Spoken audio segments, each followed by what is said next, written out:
दोस्तों, बहुत समय पहले की बात है। एक नगर में एक युवक रहता था जो बहुत ही गरीब था और वह हमेशा दुखी ही रहता था। उसके चारों तरफ कोई न कोई समस्याएं हमेशा ही होती थी और उन समस्याओं को लेकर वो हमेशा परेशान रहता। हमेशा यह सोचता रहता कि उसके ही जीवन में इतने सारे दुख क्यों लिख दिए गए हैं। वह अपने दुखों से छुटकारा पाना चाहता था और इसके लिए वह हर मुमकिन कार्य करने को भी तैयार था। जो कोई भी उसे कोई उपाय बताता वह उस उपाय को जरूर करता, लेकिन अब तक उसे किसी भी उपाय से कोई भी लाभ नहीं हुआ, जिस कारण वह निराश हो चुका था, हताश हो चुका था, अपने जीवन से परेशान हो चुका था। उसे लग रहा था कि ऐसे जीवन से तो अच्छा है कि उसकी मृत्यु हो जाए और वह हमेशा हमेशा के लिए इन चीजों से मुक्त हो जाए।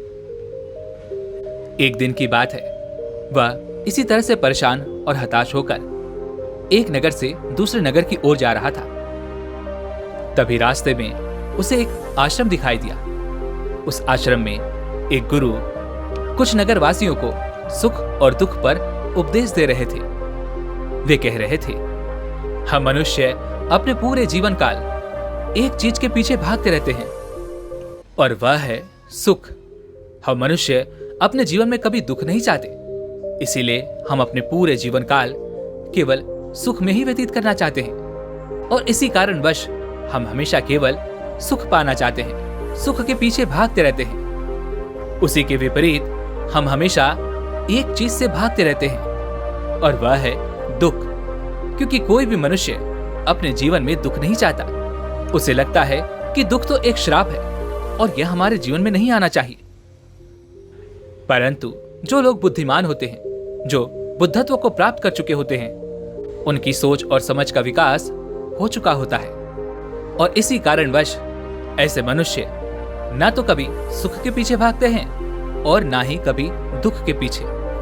वह तो मध्य में रहते हैं और अपने जीवन का आनंद उठाते हैं, क्योंकि यही एक ऐसा मार्ग है जो आपको सुख और दुख दोनों से बचाए रखता है और आप अपने जीवन का लुत्फ उठा पाते हैं। आप अपने जीवन को आनंदमय होकर जी पाते हैं, जबकि एक साधारण मनुष्य केवल सुख और दुख के चक्करों में ही फंसा रहता है। वह ना तो हमेशा सुखी रह पाता है और ना ही दुखी, क्योंकि हम जिसे सुख समझते हैं वास्तविकता में वही हमारे दुख का कारण बनता है और जिस दुख को हम श्राप समझते हैं, हमें ऐसा लगता है कि हमारे जीवन में कभी भी दुख नहीं आना चाहिए, जिससे हम जीवन भर केवल पीछा छुड़ाने की कोशिश ही करते रहते हैं। वही दुख हमारी मुक्ति का द्वार भी बनता है, लेकिन एक साधारण मनुष्य इसे समझ नहीं पाता और इसी कारण वह सुख और दुख के चक्र में कुछ इस तरह से फंस कर रह जाता है कि वह अपना जीवन कभी जी ही नहीं पाता। उसे यह समझ ही नहीं आता कि उसे अपने जीवन में क्या करना है, क्या पाना है। और इसी कारणवश हम में से अधिकांश लोग अपने पूरे जीवन काल एक झूठे सुख के पीछे भागते रहते हैं। फिर भले ही वह सुख केवल कुछ पलों का ही क्यों ना हो, लेकिन वह उसे चाहते हैं, उसे किसी भी कीमत पर पाना चाहते हैं। लेकिन वह इस बात से अज्ञान होते हैं कि वही एक पल का सुख उनके लिए बाद में दुखों का कारण बन जाएगा और इसी कारण वह अपने भीतर के उस आनंद से, सच्चे सुख से दूर होते चले जाते हैं। इतना कहकर उन गुरु ने अपना प्रवचन समाप्त किया और वह अपने स्थान से उठकर वहां से जाने लगे। तभी वह युवक उन गुरु के पास पहुंचा और उन गुरु से कहता है, हे गुरुवर, आप कह रहे हैं कि हम मनुष्य केवल झूठे सुख के पीछे भागते रहते हैं, परंतु ये झूठा सुख क्या है? क्या हमें अपने जीवन में सुख नहीं ढूंढने चाहिए? और ऐसा है तो इस संसार का हर एक मनुष्य अपने जीवन में केवल सुख की तलाश क्यों करता रहता है? इस दुनिया में ऐसा कोई भी व्यक्ति नहीं होगा जो अपने जीवन में दुख चाहेगा। फिर आप ऐसा क्यों कहते हैं कि हम मनुष्य केवल सुख के पीछे भागते रहते हैं और वही सुख हमारे दुखों का कारण बन जाता है?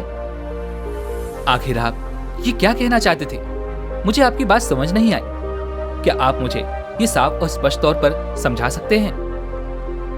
इस पर वह गुरुवर उस युवक के इस प्रश्न का जवाब देते हुए कहते हैं, भंते, हम मनुष्य केवल झूठे सुख के पीछे ही भाग रहे हैं। हर मनुष्य अपने जीवन में केवल सुख ही चाहता है, परंतु उसके पीछे का वह दुख नहीं देख पाता। अर्थात हर चीज के दो पहलू होते हैं, वैसे ही सुख और दुख भी एक ही चीज के दो पहलू हैं, किंतु हम केवल एक ही पहलू की तरफ ध्यान दे पाते हैं, अर्थात केवल सुख की तरफ, और हम उसी की तरफ भागते रहते हैं। किंतु हम ये भूल जाते हैं कि यदि हमारे जीवन में सुख आया है तो दुख भी अवश्य आएगा, किंतु हम अपने जीवन में दुख नहीं चाहते। किंतु अगर तुम वास्तविकता देख पाओगे तो तुम यह भी जान पाओगे कि सुख से कहीं ज्यादा अधिक कीमती दुख है। इस पर वह युवक उन गुरुवर से प्रश्न करते हुए कहता है, हे गुरुवर, मुझे आपकी बातें समझ नहीं आ रही। एक तरफ आप कहते हैं कि हम मनुष्य अपने पूरे जीवन काल केवल सुख के पीछे भागते रहते हैं, और जब हमें सुख मिलता है तो उसके पीछे पीछे दुख भी आता है। लेकिन आप ये क्यों कह रहे हैं कि दुख कीमती है? क्या हमारे जीवन में सुख का कोई महत्व नहीं है? क्या हमें अपने जीवन काल में सुख की तलाश नहीं करनी चाहिए? इस पर वह गुरु मुस्कुराने लगे और उस युवक से कहते हैं, भंते, तुम मुझे यह बताओ कि तुम्हारे हिसाब से वास्तविक सुख क्या है? इस पर वह युवक कुछ सोच विचार कर उन गुरुवर से कहता है, हे गुरुवर, जितनी मेरी समझ है उस हिसाब से अगर देखें तो हर मनुष्य अपने जीवन में अलग अलग प्रकार के सुख चाहता है। अर्थात किसी को धन कमाने का शौक है, किसी को धन से खुशियां मिलती हैं, तो किसी को मान, सम्मान, पद और प्रतिष्ठा से सुख मिलता है। वहीं पर किसी को किसी दूसरे व्यक्ति से ईर्ष्या करके सुख मिलता है, और उसी के ठीक विपरीत किसी को प्रेम में सुख मिलता है। अर्थात हर कोई चाहता है कि उसकी हर इच्छाएं पूरी हों, और उनकी इच्छाओं की पूर्ति होना ही उनके लिए सुख का कारण बनती है। और इन्हें पा लेने के बाद वह मनुष्य बहुत खुश भी होता है। क्या ये सब सुख नहीं है? उस युवक का यह जवाब सुनने के बाद वह गुरुवर उस युवक से कहते हैं, भंते, यही सब तो झूठे सुख हैं। इस पर वह युवक उन गुरुवर से कहता है, हे गुरुवर, आखिर आप क्या कहना चाहते हैं? इस पर वह गुरुवर उस युवक को समझाते हुए कहते हैं, भंते, मान लो कोई व्यक्ति धन कमाने के पीछे भाग रहा है और उसे धन मिल जाता है। उसके सुख का कोई ठिकाना नहीं होगा, और देखते ही देखते वह खूब सारा धन बटोर भी लेता है। देखते ही देखते वह अमीर बन जाता है। लेकिन अब क्या? अब उसके मन में यह डर सताएगा कि कहीं उसका धन उससे छिन ना जाए, कहीं एक बार फिर उसकी वही हालत ना हो जाए जहां से उसने शुरुआत की थी। तो अब तुम ही बताओ, क्या यह वास्तविक सुख है? ठीक इसी प्रकार मान, सम्मान, पद, प्रतिष्ठा, ये सभी भी वास्तविक सुख नहीं है। एक बार इन्हें पा लेने के बाद हमारे मन में हमेशा यह डर बना रहता है कि कहीं हमसे यह छिन गया, कहीं हमसे लोग ईर्ष्या करने लगे, जलन करने लगे, तो फिर हम क्या करेंगे? और ठीक इसी प्रकार जिसे प्रेम मिला है वह अपने प्रेमी के या फिर प्रेमिका के चले जाने से दुखी है। तो तुम ही बताओ, इसमें वास्तविक सुख कहां है? हर कोई अपनी इच्छाओं की पूर्ति चाहता है। हर कोई चाहता है कि उसकी हर इच्छा पूरी हो ताकि वह हमेशा सुखी रहे। परंतु कहीं न कहीं हमारे मन में यह भी डर बना रहता है कि यदि हमारी इच्छाएं पूरी ना हुई तो क्या होगा, जिस कारण हमारे भीतर तनाव पैदा होता है, दुख पैदा होता है। इसी कारण मैं इन्हें झूठा सुख कहता हूं। अर्थात जिन्हें तुम सुख समझकर पूरा करने की कोशिश कर रहे हो, जिनके लिए तुम दिन रात मेहनत कर रहे हो, यही सुख तुम्हारे जीवन में दुखों को लाती है, अर्थात दुख उत्पन्न करती है और तुम्हारे जीवन को नष्ट कर देती है। इसे कुछ इस प्रकार समझने का प्रयास करो। मान लो कि कोई युवक है जो विवाह करना चाहता है और उसके मन में तरह तरह की इच्छाएं हैं। वह सोच रहा है कि यदि मैंने किसी स्त्री से विवाह कर लिया तो वह स्त्री मेरे जीवन को खुशियों से भर देगी, वह मेरा ख्याल रखेगी और मेरी हर इच्छा की पूर्ति करेगी। ठीक उसी प्रकार एक स्त्री भी एक पुरुष से विवाह करती है तो उसके मन में भी इसी प्रकार की इच्छाएं होती हैं कि एक पुरुष उसके जीवन को खुशियों से भर देगा, वह उसकी वो सारी इच्छाएं पूरी करेगा जो वह चाहती है, अर्थात उसका जीवन खुशियों से भर देगा। परंतु ऐसा हो नहीं पाता और ऐसी अवस्था में दोनों ही एक दूसरे को दोष देते हैं। दोनों ही अपने अपने दुखों का कारण एक दूसरे को समझते हैं, परंतु उनके दुख का कारण यह भी नहीं है। उनके दुखों का कारण तो है उनकी इच्छाएं जो उन्होंने एक दूसरे से बांध रखी हैं। ठीक इसी प्रकार जब हम सुख की इच्छाएं करते हैं तो हमारे जीवन में दुख भी अवश्य आता है। इसीलिए हम मनुष्य जब भी अपने जीवन में सुख की कामना करते हैं, सुख की इच्छा रखते हैं, तो उसके पीछे का वह दुख हमें दिखाई नहीं देता। हम तो केवल अपनी इच्छा पूर्ति में लगे रहते हैं। दिन रात मेहनत करके किसी भी तरह से हमें तो अपनी उस इच्छा को पूरा करना ही है। किंतु जैसे तैसे जब हम उस इच्छा को पूरा कर लेते हैं तो उसके कुछ समय पश्चात ही हमें दुख का आभास भी होने लगता है, क्योंकि वो सभी मिथ्या हैं, अर्थात वो सभी झूठे सुख हैं जिनके पीछे हम भाग रहे हैं। इस पर वह युवक उन गुरुवर से प्रश्न करते हुए कहता है, हे गुरुवर, यदि इस जीवन में केवल सुख होता तो क्या अच्छा नहीं होता? हर कोई अपना जीवन खुशी खुशी बिता पाता, कभी किसी को कोई दुख ना होता, हर कोई अपना जीवन खुशहाली से बिताता। ऐसे में ईश्वर ने दुख क्यों बनाया? केवल सुख ही सुख क्यों नहीं रहने दिया?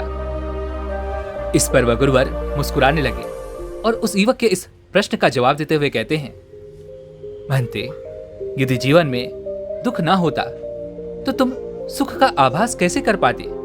तुम सुख के महत्व को कैसे समझ पाते? और यदि सुख ना होता तो तुम दुख का अनुभव कैसे करते? दुख के महत्व को कैसे समझते? आगे वह गुरुवर उस युवक को समझाते हुए कहते हैं, भंते, जब ईश्वर की कृपा हम पर बरसती है तो ऐसी अवस्था में वह हमें कुछ उपहार देना चाहते हैं और वह हमें हमेशा दुख ही देते हैं, क्योंकि दुख ही सच्चा सुख है, पर हम इसे समझ नहीं पाते। इस पर वह युवक उन गुरुवर से प्रश्न करते हुए कहता है, हे गुरुवर, आपकी बातें मुझे समझ नहीं आ रही। आप कह रहे हैं कि दुख ही सच्चा सुख है, परंतु ये कैसे संभव है? अगर ईश्वर को हमें कुछ देना ही है तो वह सुख क्यों नहीं देते? अगर उन्हें हम पर कृपा करनी ही है तो वह हमारी इच्छाओं को क्यों नहीं पूरा करते? ऐसे में उस कृपा का भला क्या लाभ जब हमें दुख ही झेलने हैं? इस पर वह गुरुवर उस युवक के इस प्रश्न का जवाब देते हुए कहते हैं, भंते, मान लो तुम एक युवक के साथ में एक नदी किनारे खड़े हो और वह युवक अपने हाथों में कोई ऐसी कीमती चीज लिए हुए है जिसके बिना उसका जीवन अधूरा सा है, जिसके लिए वह जीवन से भी कीमती है, और अचानक वह कीमती चीज उस नदी में गिर जाती है, उस नदी में बाढ़ आ जाती है। तो ऐसी अवस्था में तुम क्या उसे उस नदी में छलांग लगाने दोगे? इसके जवाब में वह युवक उन गुरुवर से कहता है, नहीं नहीं गुरुवर, मैं उसे उस बाढ़ में कैसे जाने दे सकता हूं? यदि वह उसमें गया तो उसकी मृत्यु निश्चित है, इसलिए मैं उसे किसी भी प्रकार रोकने का प्रयास तो अवश्य ही करूंगा, भले ही उसके साथ मुझे संघर्ष ही क्यों न करना पड़ जाए। इस पर वह गुरुवर उस युवक से कहते हैं, तो क्या ऐसी अवस्था में तुम उसे सुख दे रहे हो या फिर दुख? इसके जवाब में वह युवक उन गुरुवर से कहता है, हे गुरुवर, ऐसी अवस्था में मैं न चाहते हुए भी उसे दुख दे रहा हूं, परंतु ये तो उसके अच्छे के लिए है। मैं तो उसकी जान बचाने की कोशिश कर रहा हूं, और यदि जान रही तो ऐसी कीमती चीज वह और भी पालेगा।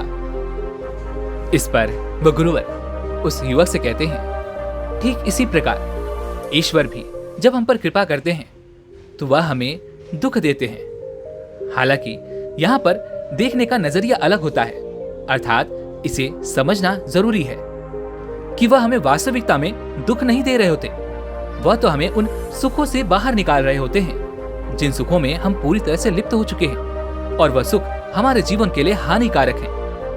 और जब हम उन सुखों से बाहर आते हैं तो हमें दुख ही महसूस होता है। इसलिए जब भी तुम्हें ऐसा लगे कि तुम्हारे जीवन में दुख भर चुका है तुम्हारे चारों तरफ केवल दुख ही दुख है, समस्याएं ही हैं, परेशानियां ही हैं। तो ऐसी अवस्था में तुम यह जरूर समझ जाना कि ईश्वर तुम्हें सुख देने का प्रयास कर रहे हैं। परंतु उसके बाद भी यदि तुम उस बाढ़ में कूदना ही चाहो तो फिर इसमें तुम्हारी मर्जी।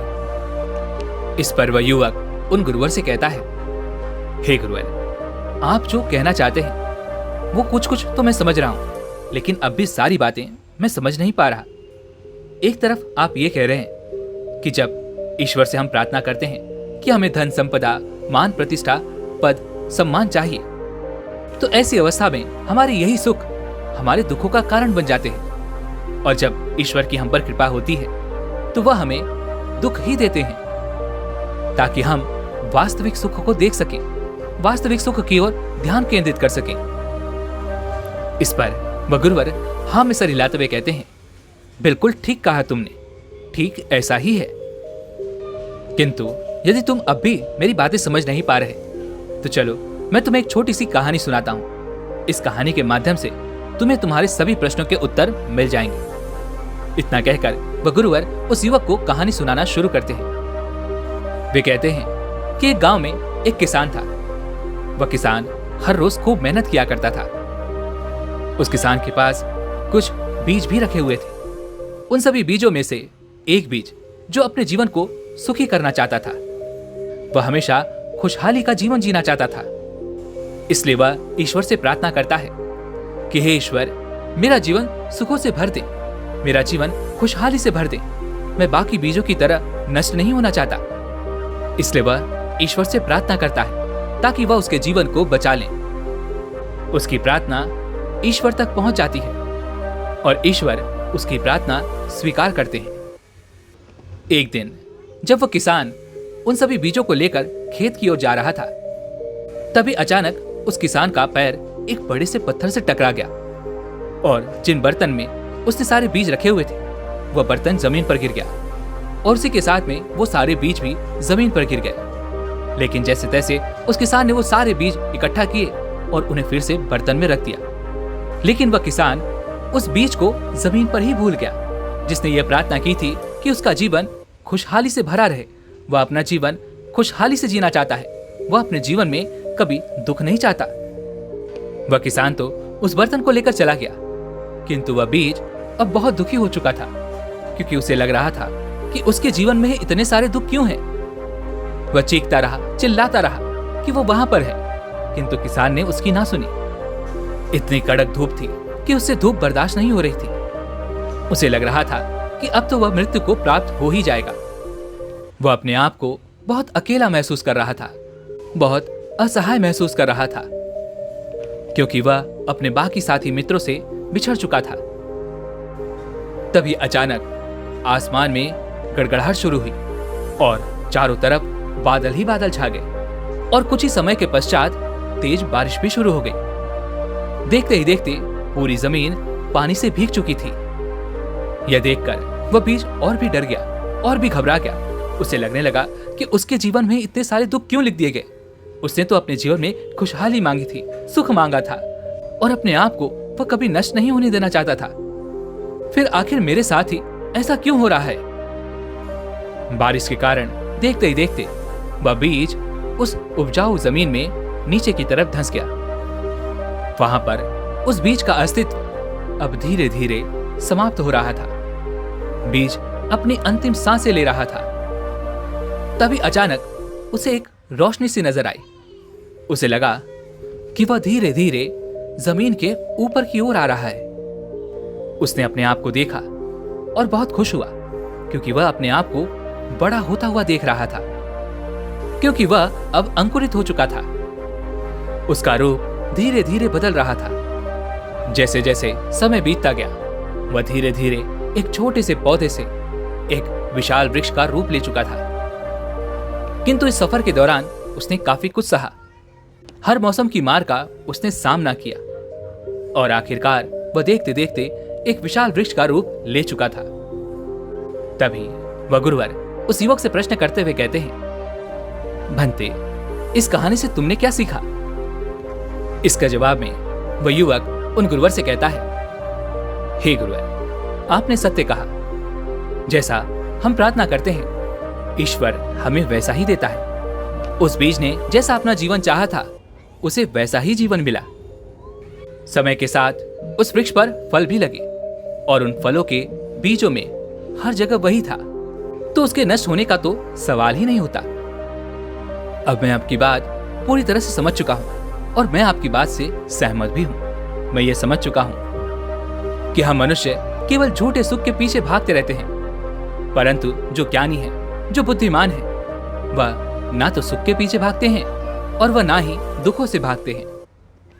किंतु हम साधारण मनुष्य दुनिया के इस माया जाल में कुछ इस प्रकार से फंस चुके हैं कि हमें तो केवल सुख ही चाहिए और हम इस सुख में कुछ इस प्रकार से लिप्त हो चुके हैं कि हम अपने आप को ही भूल जाते हैं। हम ये भूल जाते हैं कि जिस सुख की तलाश में हम थे, वास्तविकता में वही हमारे जीवन का दुख है, और जिसे वास्तविकता में हम दुख समझ रहे हैं, वह कोई दुख नहीं, बल्कि हमें इस दुनिया के माया जाल से खींचने का एक उपाय मात्र है।